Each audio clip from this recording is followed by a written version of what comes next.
Well, hi. Today is Thursday, July 31st, 2025. I'm Todd Studer, and this is Morning Coffee. Finally, we get a break in the heat. Isn't it? You can kind of breathe a little easier now, can't you? That it's not so hot and not so humid. The weatherman's saying that tomorrow on Friday may be what they call one of those top 10 days in our area. And it is also going to be a great night at the farmers market tonight. You'll find that along the north side of Bayless Park on First Avenue.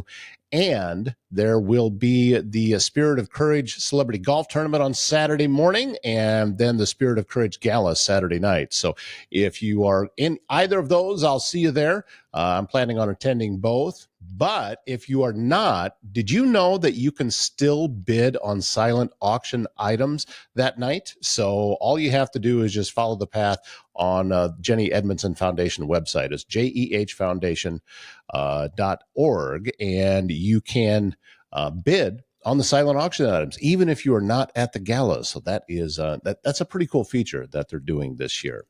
Coming up today, well, today is kind of a special treat because, well, let me tell you a little bit of the backstory, and you'll hear it again in the interview, but it was about early in 2020. I mean, very early, just pre-COVID.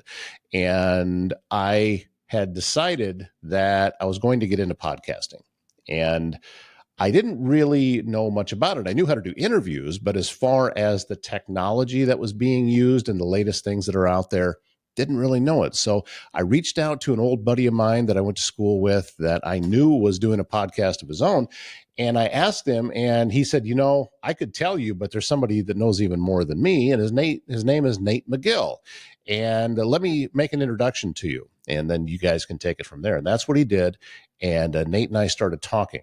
This is early in 2020, and he was so gracious with his time and with his information, and a friendship grew from there. And he is also a filmmaker with some movies that maybe you have seen. They're documentaries. One is called An Inconvenient Tax.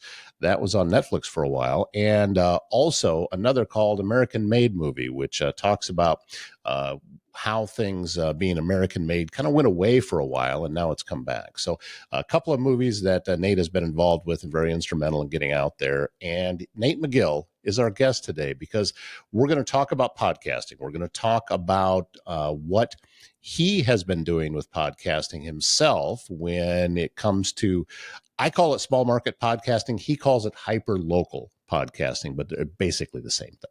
And I thought, what a wonderful opportunity to sit down and talk to Nate, learn more about what he's up to, and a little bit about the film, because the American Made movie is celebrating his 10th anniversary. So he has been talking about it on social media, and you can actually see that. It's available on YouTube, so you can watch that movie. So filmmaker Nate McGill is going to be our guest today on Morning Coffee. Just Sue Creative can help you build your business with website design, search engine optimization, content creation, marketing, everything you need to take your company to the next level. Sue Pitts has a passion for small businesses, helping them thrive in this digital world. And a great starting point is by visiting her website, justsuecreative.com. Schedule a free consultation. How do you do that? You're going to find a button that says free consultation. Click on it. Pick a time, and you are off and running. And I would highly recommend it. Sue built my website, loshillsmedia.com, and I know that she can help yours too. If you're looking for a laid-back spot with great food and even better company, come to the Mile Away in Council Bluffs. This family-run bar and grill is your go-to for mouth-watering wings, unbeatable weekly specials, and this being Thursday, it is their burger special. Burger and fries for just $5 with purchase of a drink. If you're just drinking water, then it's $7. But still, this is a half-pound burger and fries that if you leave hungry, well, you can eat a whole lot more than I can. But and it's a really good burger. They've got more on their menu besides just that. So if you're not in the mood for a burger, they have other things on the menu as well. So the Mile Away, located on Old Lincoln Highway, just north of Council Bluffs. Great place to stop in and grab something to eat. And a big thank you to Bryce Taylor with GLI Insurance Group. Did you happen to catch our restaurant review? We went to MoFish, and that was released on Tuesday.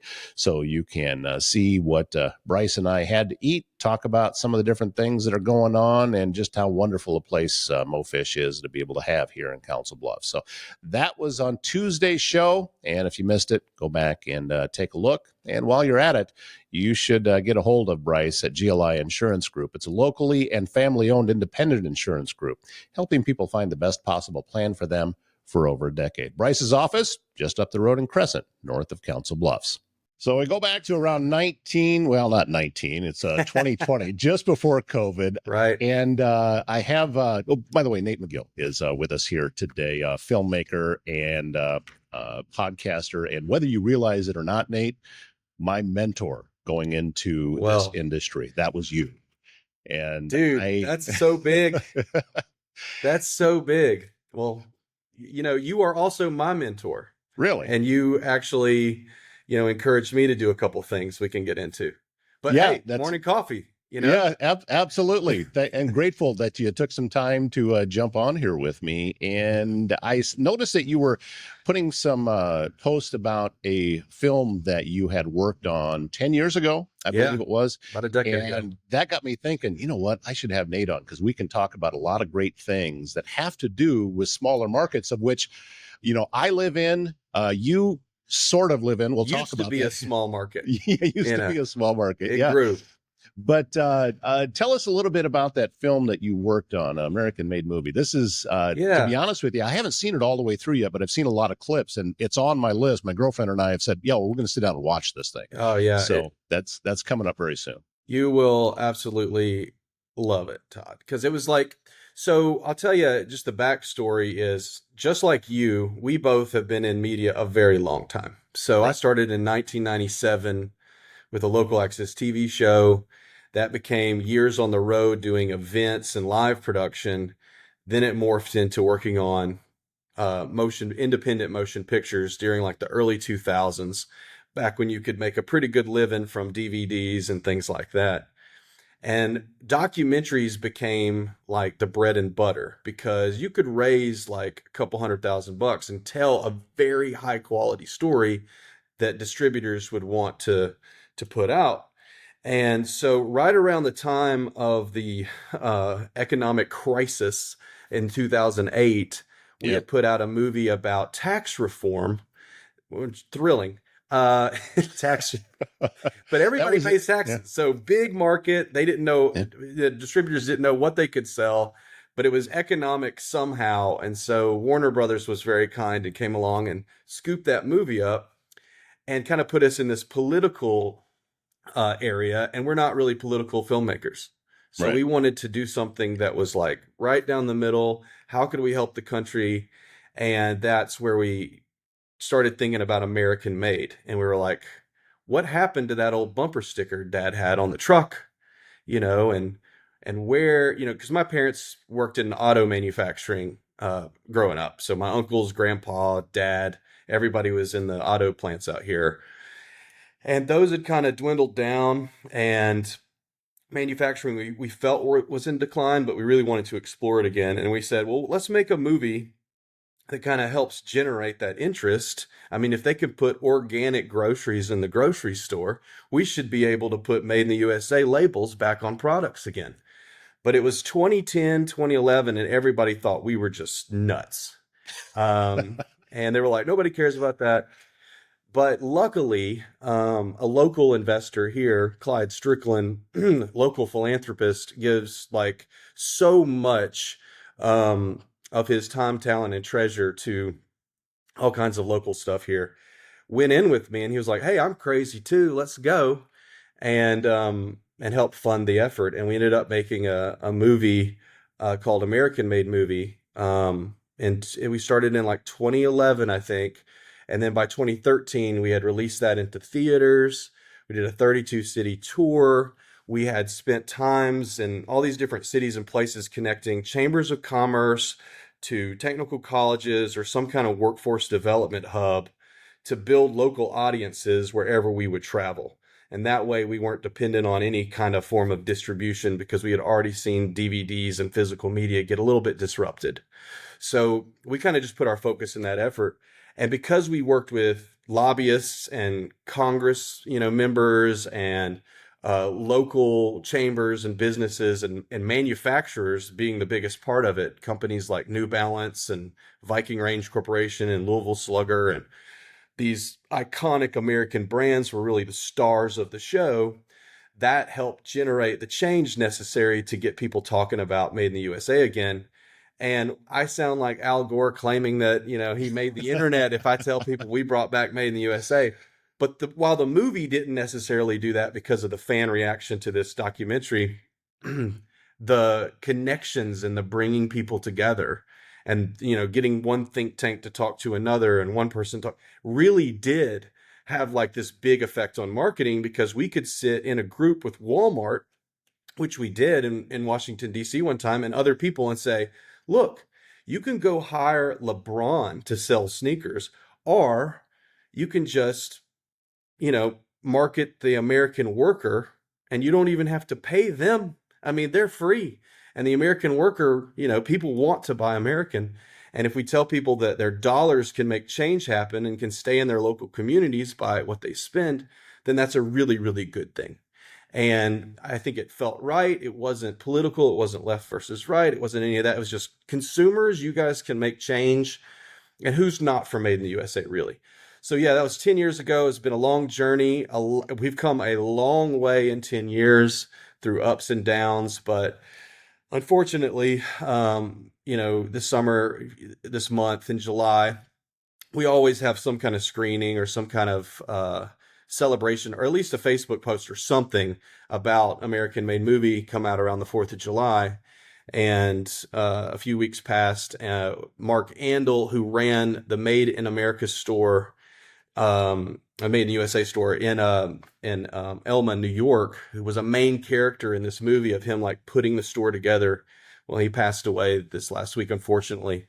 And so that's generated a lot of folks going back and watching the movie. It's free on YouTube. You can check it out. It's been out for so long. It's just living there on YouTube, and you can see the film, the tour from the film, and then even kind of like a cousin of the movie that we did later about kind of similar topics. So if you go to Life is My Movie Entertainment's YouTube page, you'll see all that stuff and see the movie.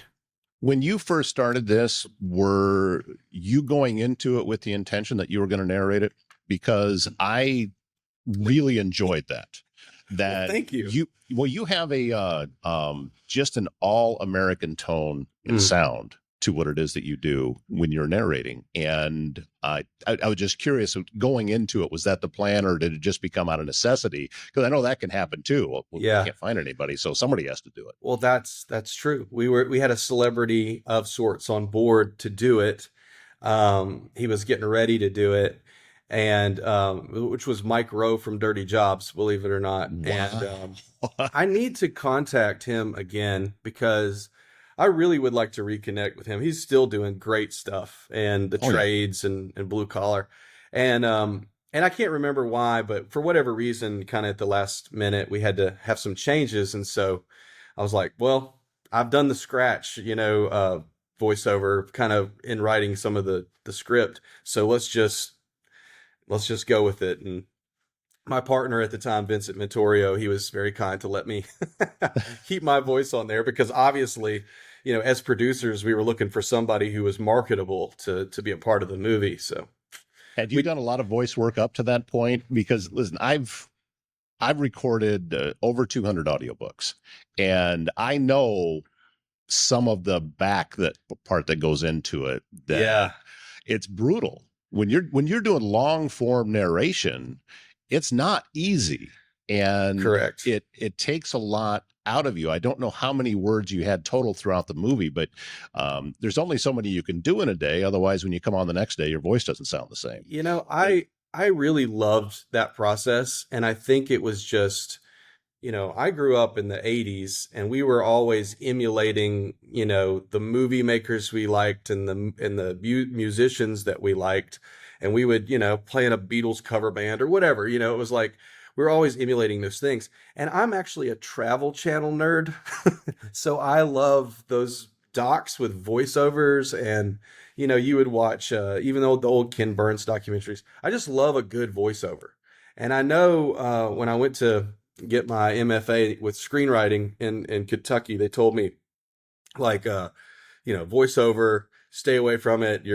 It's a cheater's tool in movies. Don't do the voice. I love voiceovers. I don't care what they say about it. Like voiceover really does something nostalgic and can take you places. And I love a good voiceover. Yeah, So, for me, it's well, a lot of those American documentaries. Peter Coyote oh is yeah, just a standard. Um, right. I actually really enjoyed David Ogden Stiers. Some of the Yeah. stuff that he did with the narration.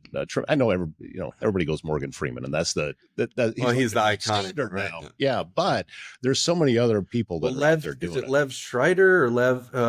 He was in X-Men, but he ends up doing a Yeah, lot of the History Channel stuff. He's got a great voice. And yeah, whoever's all of doing the Food That Built America stuff right now, like that's so good. Love that it. stuff.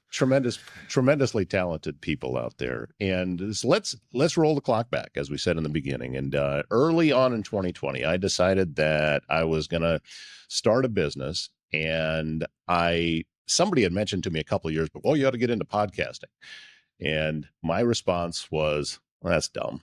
I don't want to do that. Right. And Why? and Why would I do that? yeah, that's just Everybody's got a podcast. I don't live in my mom's basement. right. We're Yeah, good. all of that stuff. But Mhm. then I got to thinking about it, and things were just kind of moving that direction. And somebody had asked me about uh, doing one, and they wanted to pay me for it. So I reached out because I'd seen a post of his, a mutual friend, John Graham, and Yeah. I asked him about it, and he said, "Well, I'm doing it, but I got somebody that's even better." And he said your Wow. name, and he said, "Let's," and he made one of those, joint messages that's how Yeah, we got connected.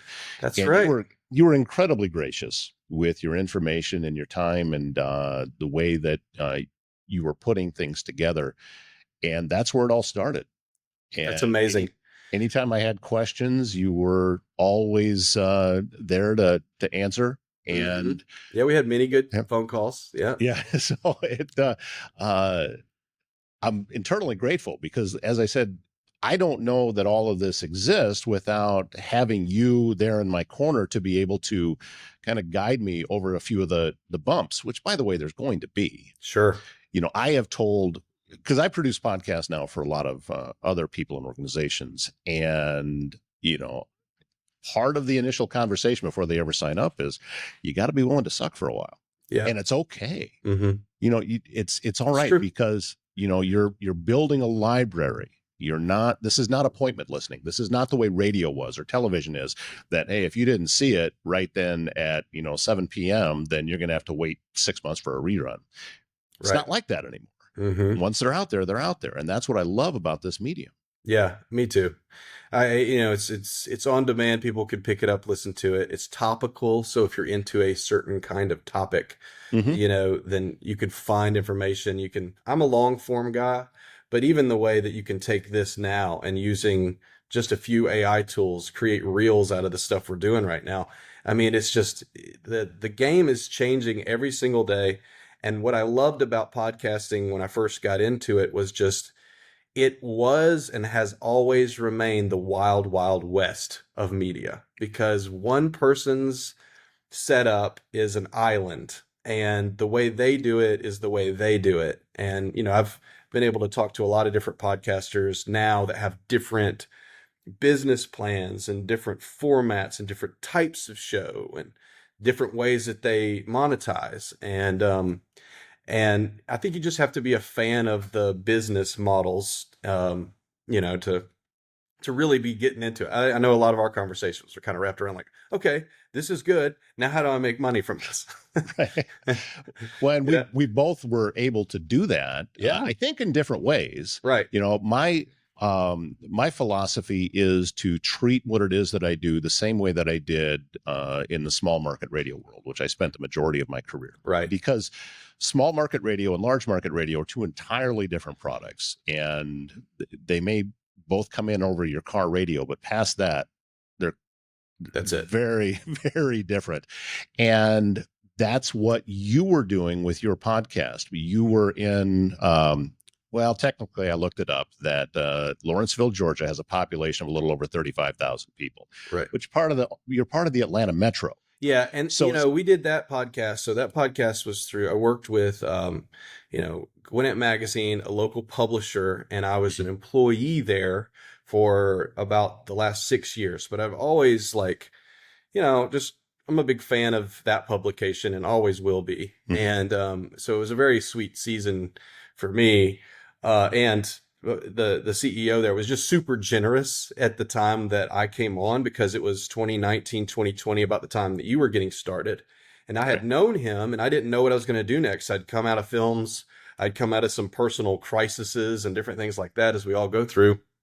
And he kind of scooped me up and said, "What do you want to do?" And I said, "Well, I'm thinking about podcasting." And he was kind enough to go, "Hey, come over here and do it with us." And so, the way that we monetize two ways. I monetize because he paid me and I was an employee. Smart way to go. No matter what was happening at work at any time, I was a doofus to ever complain about anything, because ultimately I made podcasts and magazines and videos for a living. Shut up, dude. You got it. But the other side was, how do we do this as a business model for the business? And Lawrenceville is kind of one of those ones that came out of that, where as a government entity, they can single source provide certain kind of content that needs to get made. And luckily they were able to partner with us, and we were able to do a show which was only designed to go 1 year for their bicentennial. But we're lucky enough to see that show go for 4 years. And I feel like it did very well for the city, and just at a time when they were kind of doing a lot of growth and a lot of changes. A good way to inform people by having their local folks on the show. Well, and it's not just the podcast itself. And that's where technology has advanced, is that we can take, such as what we're doing right now, and you'd already mentioned it, that this can now be turned into video shorts, which is an additional product to that. So now you can push that out. And, like it or not, we live in a TikTok world, and I don't see that changing anytime soon. Right. So that's where, whether it's TikTok or YouTube Shorts or Facebook Reels or Instagram or wherever they're going, that those shorts can go there. So there's really more than one product. I don't know how much people will go from a short to the long form. I don't know that happens that much, but it is a completely different product that you can get from one session of sitting down and recording it. For sure. That's where it's such a benefit to smaller markets, because for the same reason that small market radio works, people do not advertise on a small market radio station because they're expecting a direct return on investment, because they talked about, we've got $3 off coffee mugs today. That's not how that works. They want to have their name attached to a outlet that is promoting the community and is serving the community and getting the folks and their stories out in a wider form. That's what they're advertising for. And that's what the sponsors that I have on this show want to be a part of. Sure. Now, we add a lot of other value to it as well, but that's the main reason, because we promote, with this show that you're on right now, we promote Council Bluffs, Iowa.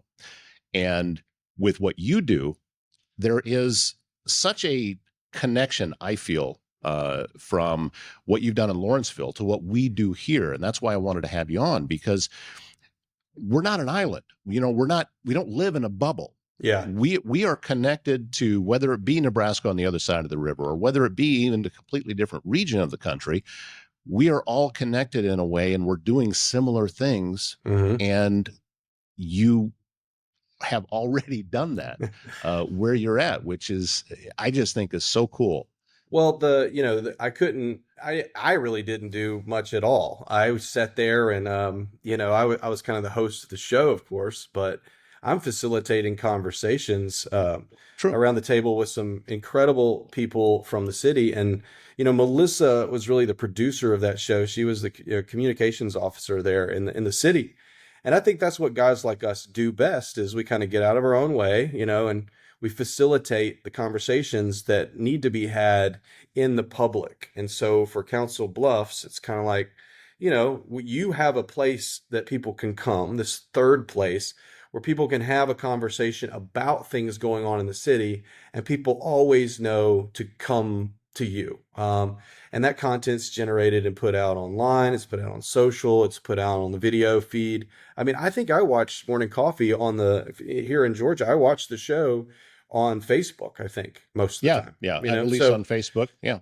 So, and then, obviously if people are driving and they're on their commute, this local is kind of cool in that, it's the only podcast that you can listen to if you listen to local podcasts, where you can drive by a business and figure out like, oh, I heard their story, Right. and then you can actually go there and you can meet the guy. And that's kind of like why it's really cool. And, yeah, so I think the thing that was so mind blowing during the last season of Life, these last 6 years of really focusing on hyper local content with the publisher is, I mean, that's what they do every day. They get up and they breathe local. And I wasn't necessarily wired that way. I was thinking like, where's the storylines going to take me? And I would go to, Buffalo, or I would fly to, some other state and to tell a story that really all I had to do was go knock on my neighbor's door. Yeah. And the story's right there, because people ultimately are about the same no matter where you go. And so I think for a lot of people, starting their podcast, or getting involved with the podcast, is as easy as finding the stories that are already in your neighborhood and then focusing in on telling those stories. That's it's not only just a great place to start, it's a great place to live, and it's needed because it's a form of media. Like you said, look, newspapers are going away, like it or not. Yeah. That local access TV show I had in the 90s ain't coming back again. But the business model still works if you put it into podcasts. So Yeah. And some of these old business models really do work in the new medium. there's a gentleman up in the northwest part of the state of Iowa that same kind of thing. He had a cable access show and was very successful up in that area with that. And then that just went away. That medium is gone now. Mhm. And I think he said what he told me was he was on vacation in Florida and saw somebody else doing this type of thing. And he said, does this look familiar to you? This is what we used to do. And so he Yeah. launched online. That's great. And I actually, and I told him that, because he had a sponsor scroll going along the bottom of the screen with folks that were supporting it. And that's where mine came from, because I saw it on his. And I said, oh, that actually works. So that's a feature that I can add to it. And we're not unique, but also I think that it's still, to me, brand new. You talked about it being the Wild West. There's so much that can happen. And it changes constantly. Yeah, I mean, true. With AI and everything that's coming down the pike, guys like me and you have to stay pretty educated on the next step and the next evolution of this thing, because it's really changing like every single day. There's a new tool that we can use, and we can, especially when you get older, you feel like, oh no, not again. You know what I mean? You've been through it. I've been through it. I saw it go from video, especially from like VHS to, the mini DV to the DV cams to, shooting on 35 millimeter, having to move to HD, everything becoming solid state. On the other side of it, people were buying DVDs, then they weren't. Then cable on demand was a thing for a while, and we would make most of our revenue from that. Then it was streaming, and streaming kind of disrupted a lot of stuff and kind of made that whole business model that we were running obsolete in terms of filmmaking.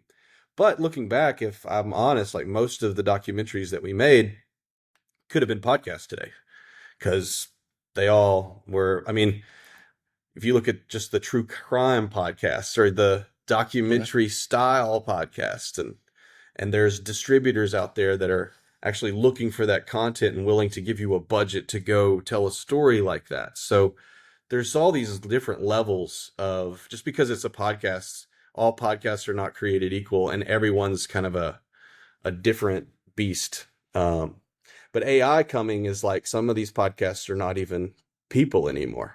No, they use AI to write a script. They Yeah. use AI for a voiceover. They use AI to create images, or they're using stock photos, and it's all done on a computer. And there's never anybody sitting down and doing what we're doing right now. And How do you yeah, feel about that? I personally struggle with the AI voice, but my struggle with it has nothing to do with the industry. Right. There's the voiceover world has for a long time been pushing back hard on those pay to play sites. Hmm. Whether it be Voices 123 or Fiverr or voices.com or any of these places where voiceover people can go and get gig work and not get paid very much money for it. Right. The people that are, especially, if they're part of SAG and they have their card, they're required to charge a certain amount. So they don't want those sites out there. Well, I just heard it talked about something else today. You can either be mad about it, or Hmm. you can say, all right, this is how it is, and I need to adjust how I do things, Yeah. because those sites aren't going anywhere. They're not.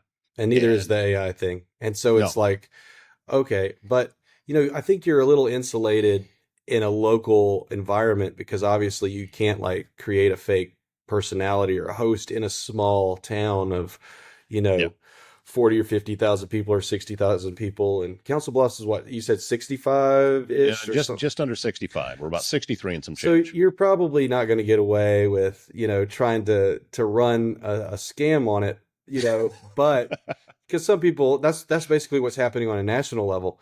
However, like if you use resources and you have some chat GPT that you're going to use for research and you're going to go, okay, I want to find the 5 news sources, like what's going on in this industry in Iowa this week. Go to the Secretary of State's office or go to the Department of Economic Development at the state and give me, 5 news items that's relevant. And then you go look at it and then you fact check it and then you get rid of the Right there, crap you that's just said it. there. Yeah, you And got to then fact check it.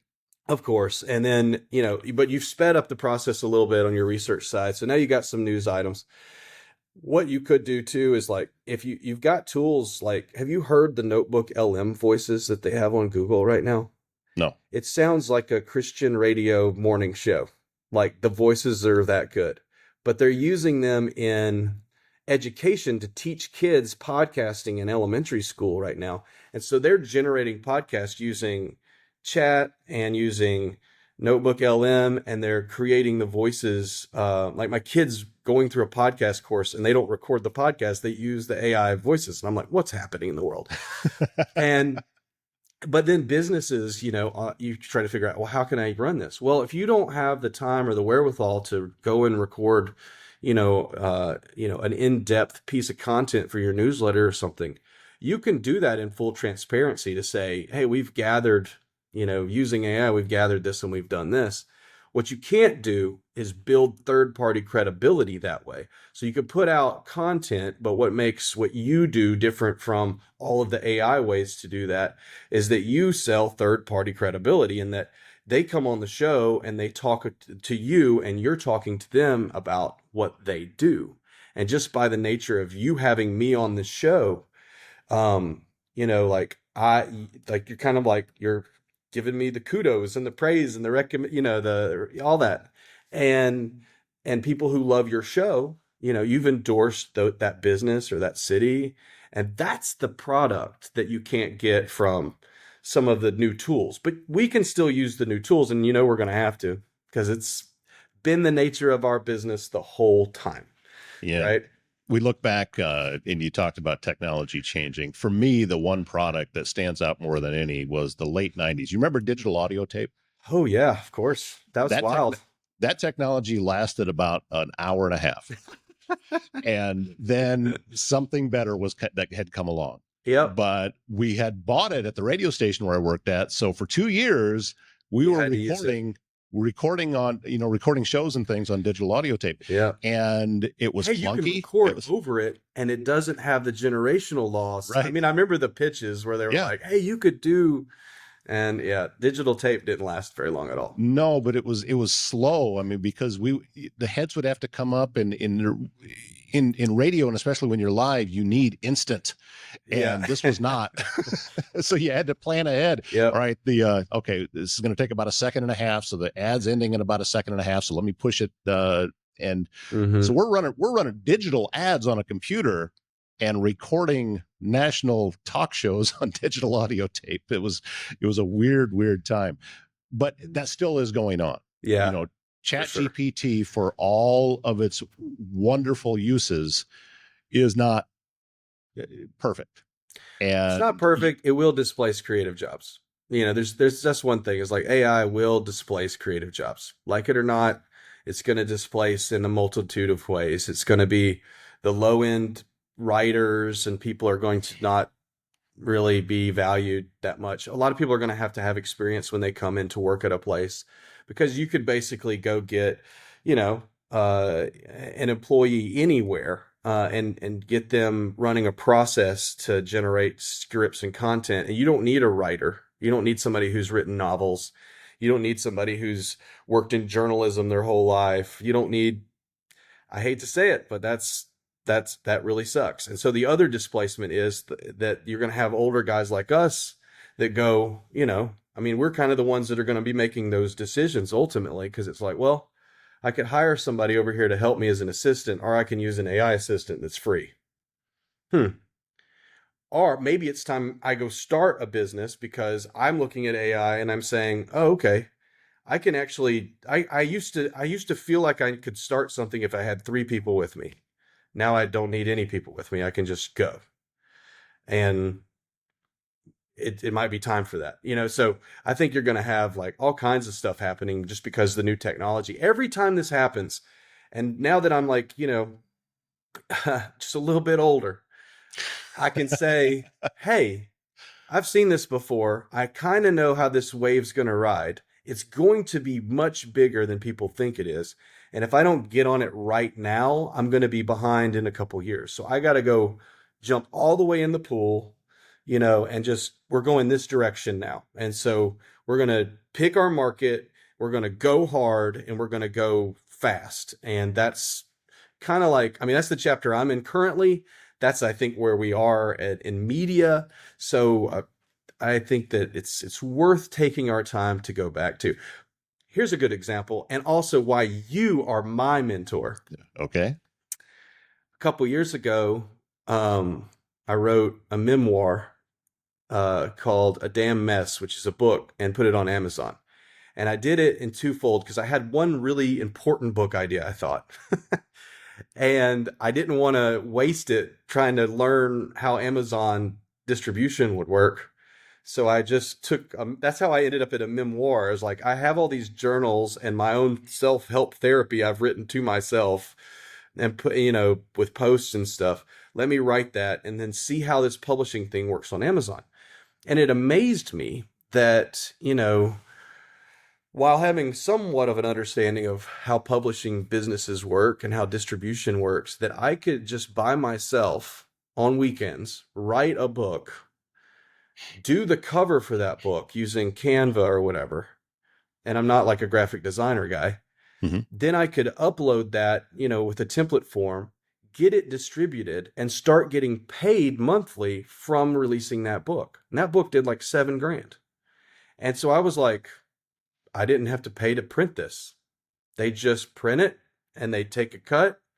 Hey man, this is awesome. I'm doing another book. And then you came along and you were like, have you done an audio book? And then you kind of helped, encourage me. And you were the guy who said, you should do an audio book. And that's how we got books on Audible, is because of you. You came and you were like, dude, you got to do it. And it worked out. It's really cool. The Audible versions are my favorite versions of the books. I still haven't figured out, because you told me when you were recording that book. I don't know how your voice sounded like that in the wee hours of the morning before your family got up, Yeah. Well, because mine doesn't. I don't know. I didn't think I did a great job. I just kind of, got a Zoom recorder and sat there and recorded it on a it was an XLR mic, but it was, a nice podcast mic, but it like kind of like the one you're using. But it's but yeah, I don't know. I just sat there and went for it. Well, what it had, and this is the first thing that I noticed as soon as I listened to it, because you sent it to me and you said, "Hey, how's this?" Right. Um, it uh, it had an authenticity to it, and that's something you cannot fake. At least I've never figured out how to fake it. You actually do have to be authentic for it to sound authentic, Right. and you captured that. Thank you, sir. And I think that because of your willingness to just do it, and I know we're all perfectionists, and it's hard to say, you know what, this has something that I will lose if I start tinkering with it. That's it. Yeah, it's raw. You got to know that, right now look, and this is what the book is about. So when I say this, like, guys, I learned a lot when I had to go to rehab. I'll just say, Right. because, all that film career stuff and all that, you got to be successful stuff and all that, putting it on your shoulders of my identity as a filmmaker. And then when stuff starts to go away in that world, I really struggled with that. And unfortunately, I thought 20 hours a day, 7 days a week was going to fix it, and ended up with a tidy little pill addiction. And what happens to most happened to me. And I went down a bad road, ended up in rehab. And when I ended up in rehab, I learned that nobody really gives a crap, in a good way. It was like, it's the best news, because I thought Right. hundreds of people, I thought I had caused this, like TMZ was going to come out of the bushes or something. I thought it was going to be like a big scandalous thing. Most people didn't even know I disappeared for 6 months to a year. They didn't even notice. Like 5 people checked on my family, and those 5 people became like my core over the next few years. And it just gives you the freedom to be like, not as many people are watching as you think they are. Mm-hmm. And now that I have a teenager, I noticed that they developed this thing in adolescence called the invisible audience. And I'm like, I think I had that all the way until I was 40, Like, I really believe that more people are listening to my stuff and reading my stuff. And when you just kind of dial it down and you go like, the stakes are like here. And whatever your sales are, that's kind of like your best metric, not what people like or think or how many followers or views or any of that kind of stuff you have. And it gives you permission to go do a book on Amazon, record the podcast, write the song, release it with, one of the release apps. You're not going to make any money doing music these days, but hey, you can release it. Same thing for film. Go ahead and make your movie, use Film Hub, upload it to distribution. You're not going to be able to go raise a bunch of money and then put it out for streaming the way we used to, but you can still make a thing, and you can do it with relatively low, like, you know, uh, criticism. Because when we first went on Netflix, Netflix had reviews. Oh, don't look at those. No, Netflix had reviews. And so no. when An Inconvenient Tax, when the tax reform movie went on to Netflix, we're talking like 30 to 40,000 people hated my guts Yeah. immediately. And I used to just swallow like all of that stuff, I did the same thing by going on Audible, and there's close to 100 books with my name attached to it as a narrator on Audible. And It's fantastic. one Fantastic. time I dove into the reviews that were listed there. Mm. I never did it a second time. Good because nothing good. And you probably didn't have to go to rehab, did you, Todd? Well, that was you talk about what success means. There's, for me, clicks and views and everything, and that metric that we can track. That's great, and I love to see that number higher. Sure, we're all like that. But for me, success happened last December, and I hadn't been doing it all that long. The show was about 2 months in, and I was out to eat. And the weekend before, I had gone out. It was the small market Saturday, which is after the Saturday after Thanksgiving. Wow. And so I went out and did these live Facebooks from reports from different small businesses that are in the area. So I went to 3 different ones. And without realizing, I kind of trademarked myself with a scarf that I had on. It was really bright and striped and blue, nice. And it was really, really recognizable. So I had that same jacket and scarf on, went out to eat that night, and somebody who I'd never met before came over to me and he said, "Hey, I just wanted you to know I really loved your Man About Town reports you were doing last Saturday," which I Great. didn't even call it that. And that just, somebody watched and somebody liked it. Yeah. That I knew right then, okay, this is what success feels like. Mm-hmm. It's not about whatever number that we happen to watch going up and down. It's, are we making an impact on an individual person somewhere? Yeah. And that energized me and still does to this day. That one comment that somebody made in a restaurant. I think that that's, the secret sauce to what we do. And but in the way that how that felt for you when that person gave you that praise and recognition, like that in all of media should be the goal, is to whoever else is in the chair, that you are making that person feel valued and important. And look, I have had a crazy July. Didn't expect to be sitting here today. When you reached out, I felt like I'm important because Todd wants to talk to me. You gave me that little charge of like, oh, let's go do a podcast. I don't have a podcast to do when I wake up in July this month, but now I am on Todd's podcast, and this is going to be great. And that's what we have to sell. Like that's the product in media that we have to somehow let people understand that we want to roll out a red carpet and we want to have you on the show because you're important and you're valued and we love what you're doing in the community, or the state, or the industry, or because of a thing that they made or did. I mean, whatever that thing is, like we all want an attaboy, and that's kind of what we get to wake up and do every day for others. A lot of times that doesn't come back to us. People don't go, oh, great show, because we actually don't want that to happen most of the time. I know you, and you want the spotlight to be on your guests and Right. your hosts. And that's kind of how you operate, is that you invite them in and you're talking about their success or their, what they've done.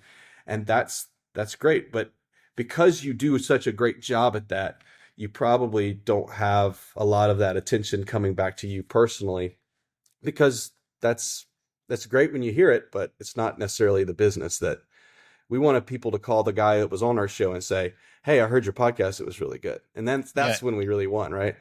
Well, and that's, I think, what has happened with this show, because people will come up and say that they saw it, but they'll also talk about the person that was The show. the guest Yeah. that had seen Great. it.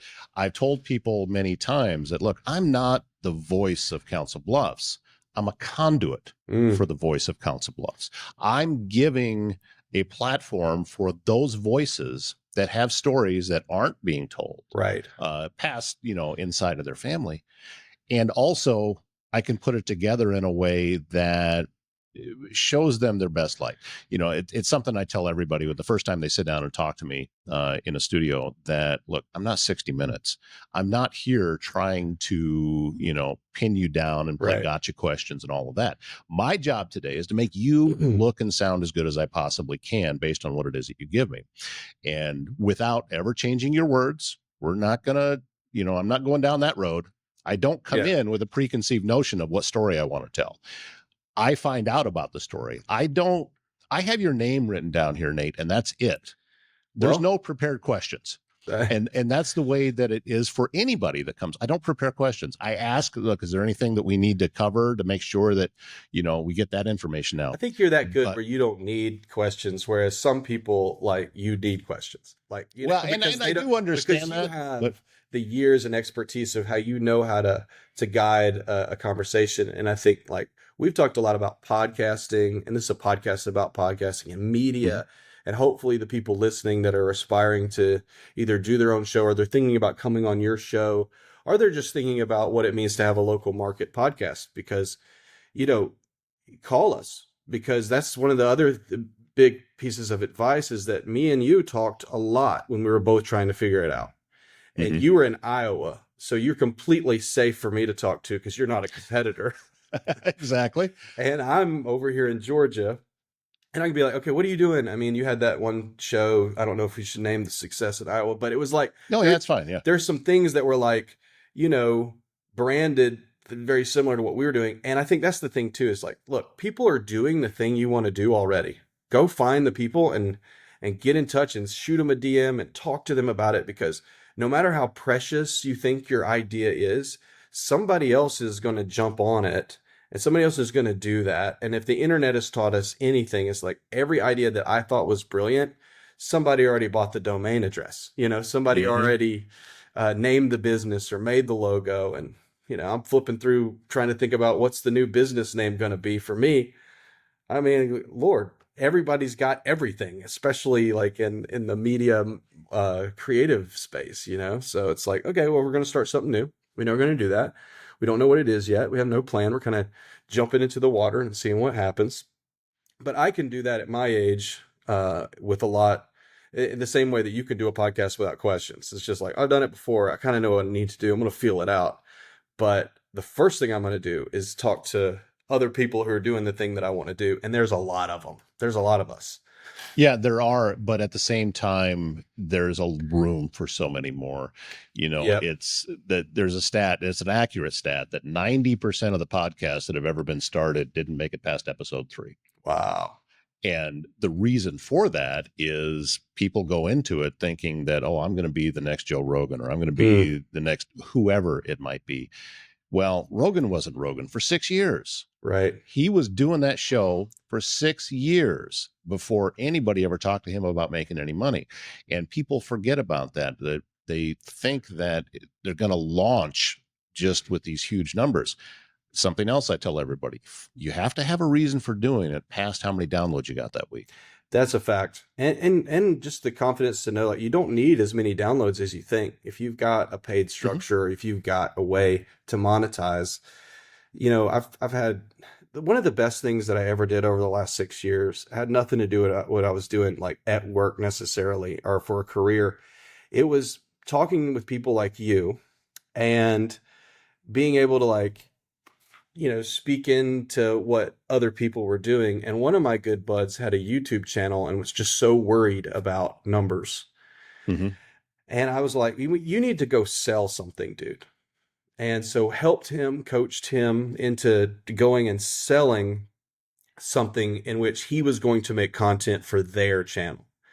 And because this was a big brand that he made, that we ended up selling a video for, they had hundreds of thousands of views because they had hundreds of thousands of followers that love their fast food chain. And so the way that that kind of worked was, you know, he didn't need the views. He was great at making the content.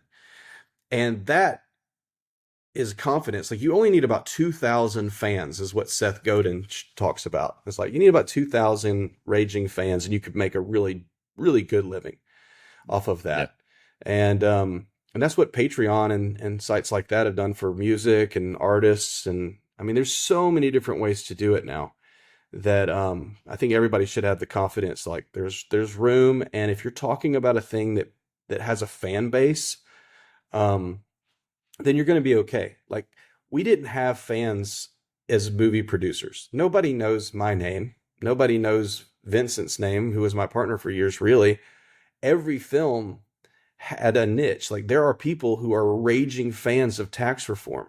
And we got the fair taxers and the flat taxers and the VAT proponents and the progressive income tax people to all be into this one movie. And that was enough to make that successful, like really successful. Probably the most profitable thing I've ever done. It's probably that movie. And the same's true for manufacturing or prison reform, or we did one on warehouse to individuals. Like there's all these causes and things that people love, and entrepreneurship and local business and local pride and and all that is, you know, you pick a lane and you stick to it and you're going to do pretty well these days, I think. Yeah. Control what you can control. Right. And those views you can't control. That's That true. is a lot has to do with different online algorithms and how much it's going to push out. I mean, as far as, the way that I distribute things, just focus on the control. And as you mentioned too, with your friend and going and doing something for somebody else, what I tell new clients is it's not so much about the views. It's about who are you bringing on as a guest on your show. Hmm. That is much more important. People, Yep. I pretty much say the same thing, every day. It's the guests that are bringing a different perspective to it. And because I'm reasonably good at having conversations, I can keep that going and learn more about what it is that they do. And that's where my niche is. Love it. And to be able to have this medium to do that, I don't need to depend on radio stations anymore, which, by the way, all these small market stations being bought up by large corporations, the staff let go, and then they just run national jocks on a syndicated show because they're after the numbers to be able to up the national advertising. Mm-hmm. It's not about local anymore. Right. So there's a hole, there's a vacuum here that needs to be filled. I agree with that. Do it. This can do it. Yeah. So that's really, we kind of nailed what it was that I wanted to talk about today, Nate. I think you're absolutely right. And I think, this conversation makes me wonder, why did I quit my job? It was in local, why did I do that? That's crazy. But really, I think that, I have a super passion for everything that I was able to do at the local publisher with that, just a hyper local focus. And that's what I saw. I mean, that business has been around for 25, 30 years, and it's going to go on for much longer, without my poor butt there. And I think that's why, is because people need a local place that they can come to, whether it be a magazine, podcast, local media is super important. I'm still a raging fan of everything that they do and will continue to be that. So I think I'm a champion and fan of what you're doing, and I need to get out to Council Bluffs, Iowa, man. Come on up, man. I am ready. I'm coming. Yeah, we'd love to have you. We can go get some. You'd be surprised how good the barbecue is around here. Really? Okay, now we're talking. We're talking.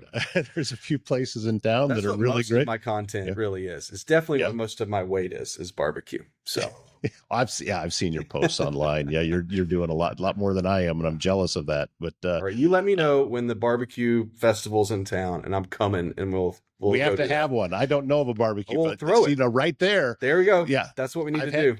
I've had this idea about putting together a music festival and tying it in with food trucks and having a food truck competition. Yeah. And I've got a location all picked out to be able to do it. So we'll blend together barbecue and a car show and and music. People coming. Oh yeah, people are coming. Oh yeah, definitely. All right, put that on your to-do list. Yeah, that would be in my extra time.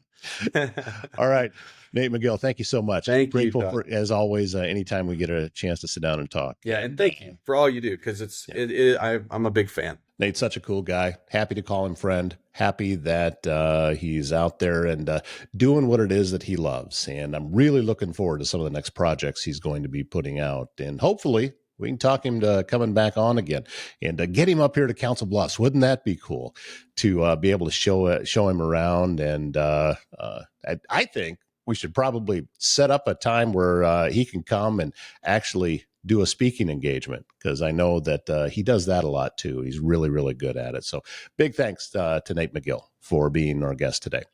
Developers, engineers, tech and innovators, you're going to want to pay attention. Mark your calendars for AIM Institute's Heartland Developers Conference. It's coming up September 30th and October 1st at the Mid-America Center right here in Council Bluffs. For over 15 years, the Heartland Developers Conference has been the go-to event for Silicon Prairie developers, with keynote speakers, deep dive breakout sessions, an exhibitor hall, hands-on demos, and invaluable networking opportunities.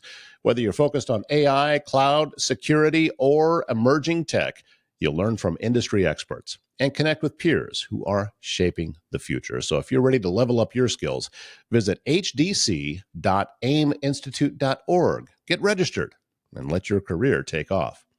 Service Master Restore by Schmader knows it can be hard to get back to normal if you suffered serious property damage due to flooding, a fire, or smoke, and you may be left with all sorts of questions about how to get your home or business back to normal. Service Master Restore by Schmader will restore your space by offering quality commercial and residential restoration services in Council Bluffs and the surrounding area. That's Service Master Restore by Schmader. And technology should work for you, not against you. At ThinkSpace IT, they provide expert IT solutions to keep your business running smoothly and securely. From cybersecurity and cloud services to network management and tech support, they simplify IT so you can focus on what matters most. Stay protected, stay connected, stay ahead. Visit thinkspaceit.com. Thanks, Nate, for joining us today. Nate McGill, our special guest. And also, we have even more coming up. We hope to see you at the farmers market tonight. And also, I got to get out of the studio. I got to get over to my business networking group, the Council Bluffs Business Connection. And also, Kendra Shustig is our new president. And I can get you in touch with her if you are looking for a networking group that could be a fit for your business. I highly recommend these folks. And it's become more than a networking group. These are my friends and very, very supportive. And at the very least, come visit. So if you send me an email, toddstuder@gmail.com, I can help get that set up for you. And you can come in and just visit and tell us a little bit about what it is that you do. We would love to have you. That's going to wrap things up for today. My name's Todd Studer. We'll see you back here tomorrow morning.